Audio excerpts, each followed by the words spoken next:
എല്ലാ ഉദ്യോഗാർത്ഥികൾക്കും focus അക്കാഡമിയുടെ online ക്ലാസ്സുകളിലേക്ക് സ്വാഗതം.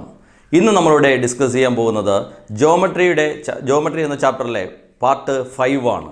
അപ്പോൾ 4 പാർട്ട് ആൾറെഡി നമ്മൾ പഠിച്ചു കഴിഞ്ഞു. അപ്പോൾ ഇവിടെ നമ്മൾ പഠിക്കാൻ പോകുന്നത് ജോമെട്രിയുടെ 3 ഡയമെൻഷനെ കുറിച്ചാണ്. അപ്പോൾ പാർട്ട് 4-ൽ നമ്മൾ 3 ഡയമെൻഷൻ്റെ ഇക്വേഷനും ഫിഗറും ബേസും എല്ലാ കാര്യങ്ങളും നമ്മൾ പഠിച്ചു കഴിഞ്ഞതാണ്. അതുകൊണ്ട് തന്നെ ആ വീഡിയോയും ആ ക്ലാസ്സും കണ്ടതിന് ശേഷം മാത്രം ഈ ക്ലാസ്സിലേക്ക് കടക്കുക. ഇനി നമുക്ക് ക്ലാസ്സിലേക്ക് കടക്കാം. ഇവിടെ നമ്മൾ 3 ഡയമെൻഷനെ കുറിച്ചുള്ള ചോദ്യങ്ങളാണ്. അപ്പോൾ നമ്മൾ കഴിഞ്ഞ ക്ലാസ്സിൽ പഠിച്ചിട്ടുണ്ട് 3 ഡയമെൻഷന് മാത്രമാണ് വോളിയം, വ്യാപ്തമുള്ളത്, ഉള്ളളവുള്ളത്. അതുകൊണ്ട് തന്നെ ആ ഭാഗത്തു നിന്നുള്ള ചോദ്യങ്ങൾക്കാണ് ഇവിടെ പ്രാധാന്യം. അപ്പോൾ നമുക്ക് ചോദ്യങ്ങളിലേക്ക് കടക്കാം. ഒരു ചോദ്യം ശ്രദ്ധിക്കുക, സിമ്പിൾ ചോദ്യം, ആദ്യം ഡയറക്റ്റ് ചോദ്യമാണ്. ചതുരാകൃതിയായ ഒരു വാട്ടർ ടാങ്കിൻ്റെ നീളം 12 മീറ്റർ, വീതി 8 മീറ്റർ, ഉയരം 6 മീറ്റർ എങ്കിൽ ടാങ്കിൻ്റെ കപ്പാസിറ്റി എത്ര? അപ്പോൾ ചതുരാകൃതിയായ വാട്ടർ ടാങ്ക് എന്ന് പറഞ്ഞാൽ അതിൻ്റെ അർത്ഥം എന്താണ്? ക്യൂബോയിഡാണ്, അതായത് ചതുരക്കട്ട രൂപത്തിലാണ് നമുക്കിവിടെ തന്നിരിക്കുന്നത്. അപ്പോൾ നീളം തന്നിട്ടുണ്ട് 12 മീറ്റർ, വീതി തന്നിട്ടുണ്ട് 8 മീറ്റർ, ഉയരം തന്നിട്ടുണ്ട് 6 മീറ്റർ. ടാങ്കിൻ്റെ കപ്പാസിറ്റിയാണ് ചോദിച്ചിരിക്കുന്നത്. അപ്പോൾ എന്താണ് കപ്പാസിറ്റി എന്ന് പറഞ്ഞാൽ? കപ്പാസിറ്റി എന്ന് പറഞ്ഞാൽ അവിടെ വോളിയമാണ് കണ്ടുപിടിക്കേണ്ടത്. അപ്പോൾ വോളിയം കണ്ടുപിടിക്കാനുള്ള ഇക്വേഷൻ നമുക്കറിയാം. എന്താണ് വോളിയം? ക്യൂബോയിഡിൻ്റെ വോളിയം അല്ലെങ്കിൽ ചതുരക്കട്ടയുടെ വോളിയം കണ്ടുപിടിക്കാനുള്ള equation V = L × B × H. LBH. L 12, B 8, H 6. അപ്പോൾ 12 × 8 × 6 നമ്മൾ മൾട്ടിപ്ലൈ ചെയ്താൽ നമുക്ക് 576 മീറ്റർ ക്യൂബ് എന്ന് ആൻസർ കിട്ടും. മീറ്റർ ക്യൂബ് എന്ന് പറയാൻ കാരണം വോളിയമാണ്. അപ്പോൾ ആ പോയിന്റ് ഒന്ന് ശ്രദ്ധിക്കണം. എവിടെ വ്യാപ്തമോ വോളിയമോ നമുക്ക് ചോദിച്ചിരുന്നാൽ അവിടെ നമുക്ക് കിട്ടേണ്ട യൂണിറ്റ് എന്ന് പറയുന്നത് ക്യൂബിലാണ് നമ്മൾ എഴുതേണ്ടത്. സെൻറ്റിമീറ്റർ ആണെങ്കിൽ സെൻറ്റിമീറ്റർ ക്യൂബ്, മീറ്റർ ആണെങ്കിൽ മീറ്റർ ക്യൂബ്. നമ്മൾ കഴിഞ്ഞ ക്ലാസ്സിൽ പഠിച്ചിട്ടുണ്ട് 2 ഡയമെൻഷനിൽ അവിടെ ഏരിയ, അതായത് വിസ്തീർണമാണെങ്കിൽ അവിടെ സ്ക്വയർ ആണ്. സെൻറ്റിമീറ്റർ ആണെങ്കിൽ സെൻറ്റിമീറ്റർ സ്ക്വയർ, മീറ്റർ ആണെങ്കിൽ മീറ്റർ സ്ക്വയർ. നെക്സ്റ്റ് രണ്ടാമത്തെ ചോദ്യത്തിലേക്ക് നമുക്ക് കടക്കാം.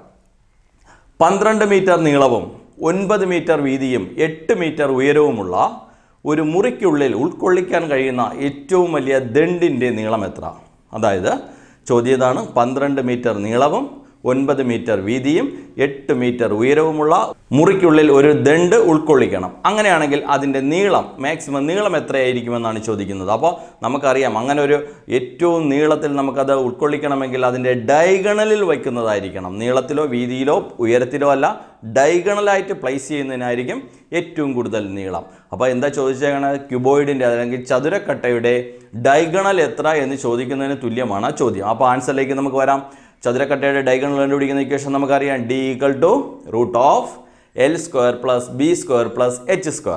ഇനി Lഉം Bയും H ഇവിടെ തന്നിട്ടുണ്ട്. അതിന് വാല്യൂ കൊടുക്കുക. √12² + 9² + 8² = √144 + 81 + 64 289. √289 എന്ന് പറയുന്നത് 17 മീറ്റർ ആണ്. അപ്പോൾ 17 മീറ്റർ ലെങ്തിൽ ഒരു ദണ്ട് നമുക്ക് ആ മുറിക്കുള്ളിൽ പ്ലേസ് ചെയ്യാം. അപ്പോൾ അങ്ങനെയുള്ള ചോദ്യങ്ങൾക്ക് നമ്മൾ കണ്ടുപിടിക്കേണ്ട ഡയഗണലാണ്. നെക്സ്റ്റ് മറ്റൊരു ചോദ്യത്തിലേക്ക് നമുക്ക് കടക്കാം. ചോദ്യം ഇതാണ്. 729 മീറ്റർ ക്യൂബ് വ്യാപ്തമുള്ള ഒരു സമചതുരക്കട്ടയുടെ ഉപരിതല വിസ്തീർണം എത്ര? 729 മീറ്റർ ക്യൂബ്. മീറ്റർ ക്യൂബ് എന്ന് പറയുന്നത് വ്യാപ്തമാണോ നമുക്കറിയാം. വ്യാപ്തമുള്ള ഒരു സമചതുരക്കട്ടയുടെ ഉപരിതല വിസ്തീർണം എത്ര? അപ്പോൾ നമുക്ക് തന്നിരിക്കുന്നത് എന്താണ്? വ്യാപ്തമാണ്. അതായത് ഇക്വേഷൻ നമുക്കറിയാം. A³ ആണ് തന്നിരിക്കുന്നത്. അപ്പോൾ ഇവിടെ A³ = 729. അങ്ങനെയാണെങ്കിൽ A സമയം എന്തായിരിക്കും? ഏത് സംഖ്യയുടെ ക്യൂബാണ് 729? 9ൻ്റെ ക്യൂബാണ് 729. 9 × 9 അതാണ് 729. അപ്പോൾ നമുക്ക് A കിട്ടി 9. ഇനി നമ്മൾ കണ്ടുപിടിക്കേണ്ടതെന്നാണ്? ഉപരിതല വിസ്തീർണമാണ്. സമചതുരക്കട്ടയുടെ ഉപരിതല വിസ്തീർണം കണ്ടുപിടിക്കുന്ന ഇക്വേഷൻ നമ്മൾ കഴിഞ്ഞ ക്ലാസ്സിൽ പഠിച്ചതാണ്.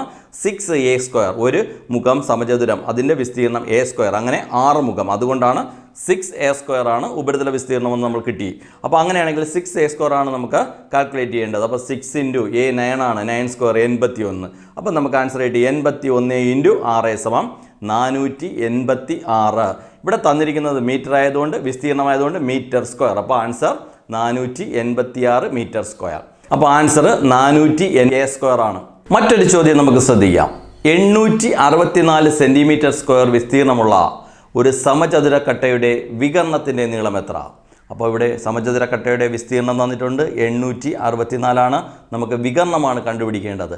സമചതുരക്കട്ടയുടെ വികർണം നമുക്കറിയാം √3a. ഇത് നമ്മൾ കഴിഞ്ഞ ക്ലാസ്സിൽ പഠിച്ചതാണ്. സമചതുരത്തിൻ്റെ വികർണം √2a. നമുക്കിവിടെ √3a ആണ് കണ്ടുപിടിക്കേണ്ടത്. നമുക്ക് തന്നിരിക്കുന്നത് 864 എന്ന് പറയുന്നത് സമചതുരക്കട്ടയുടെ വിസ്തീർണമാണ്. അപ്പോൾ വിസ്തീർണം സമം 6a². 6a² ആണ് 864. a² ഈക്വൽ ടു 864/6 സമം 144. ഈ 144 a² ആണ് 144. അങ്ങനെയാണെങ്കിൽ a ഈക്വൽ ടു √144 സമം 12. a² 144 ആണ്. അതുകൊണ്ട് a നമുക്ക് √144 12 എന്ന ആൻസർ കിട്ടി. ഇനി നമുക്ക് എന്താ കണ്ടുപിടിക്കേണ്ടത്? a കിട്ടിക്കഴിഞ്ഞു. നമുക്ക് √3a ആണ് ഡയഗണൽ. ആ വാല്യൂ മാത്രം എഴുതിയാൽ മതി. അപ്പോൾ ആൻസർ എന്താണ്? 12√3 സെൻറ്റിമീറ്റർ. നമുക്ക് സെൻറ്റിമീറ്റർ ആണ് തന്നിരിക്കുന്നത്. അതുകൊണ്ട് വികർണത്തിൻ്റെ നീളം സിംഗിൾ യൂണിറ്റ് ആണ്, സെൻറ്റിമീറ്റർ ആണ്. അപ്പോൾ ആൻസർ 12√3 സെൻറ്റിമീറ്റർ. മറ്റൊരു ചോദ്യത്തിലേക്ക് നമുക്ക് കടക്കാം. ഒരു സമചതുരക്കട്ടയുടെ വ്യാപ്തം ഉപരിതല വിസ്തീർണവും തുല്യമായാൽ വശത്തിൻ്റെ നീളം എത്ര, അല്ലെങ്കിൽ വക്കിൻ്റെ നീളം എത്ര? ഒരു സമചതുരക്കട്ടയുടെ വ്യാപ്തവും ഉപരിതല വിസ്തീർണവും തുല്യമായാൽ വക്കിൻ്റെ നീളം എത്ര, അല്ലെങ്കിൽ വശത്തിൻ്റെ നീളം എത്ര? അപ്പോൾ ഇവിടെ എന്തൊക്കെയാണ് ചോദിച്ചിരിക്കുന്നത്? നമുക്ക് തന്നിരിക്കുന്നത് തമ്മിൽ ഇക്വേറ്റ് ചെയ്താൽ മതി. എന്താ തന്നിരിക്കുന്നത്? വ്യാപ്തം തന്നിട്ടുണ്ട്. സമചതുരക്കട്ടയുടെ വ്യാപ്തം സമം a³. അത് നമ്മൾ പഠിച്ചു. അതുപോലെ വിസ്തീർണം 6a². അപ്പോൾ എന്തിന് തുല്യമാണ്?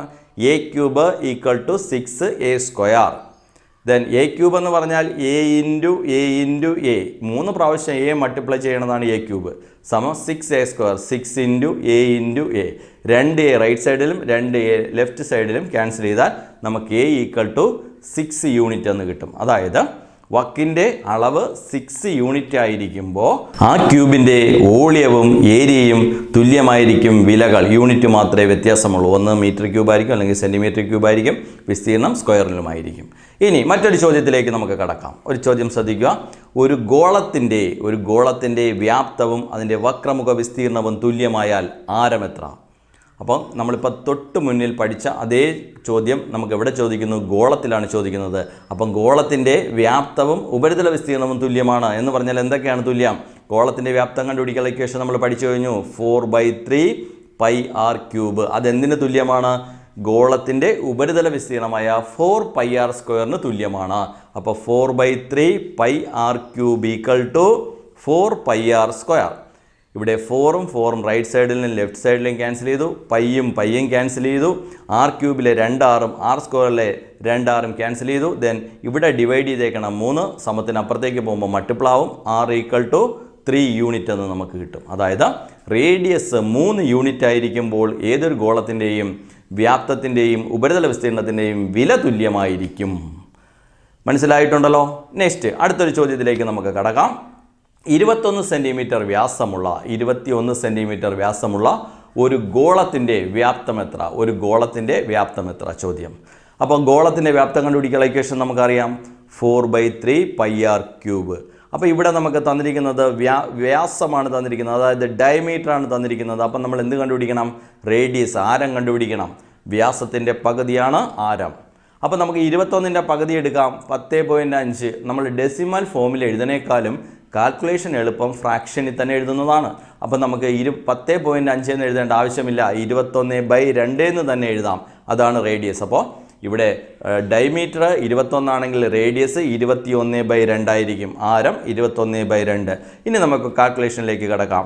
4/3 പൈയുടെ വില നമുക്കറിയാൻ കൊടുക്കാൻ 22/7 ഇൻറ്റു റേഡിയസ് 21/2 ഇൻറ്റു 21/2 ഇൻറ്റു 21/2. കാരണം r³ ആണ്.